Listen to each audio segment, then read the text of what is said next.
పాడాలి.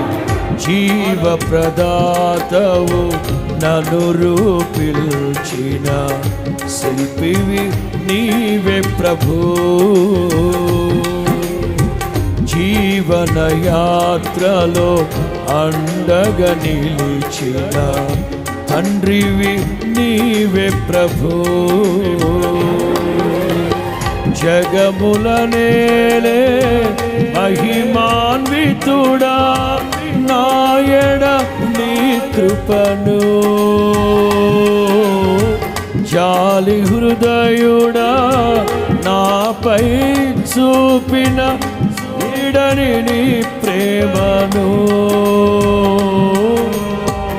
ఏమని పాడెదను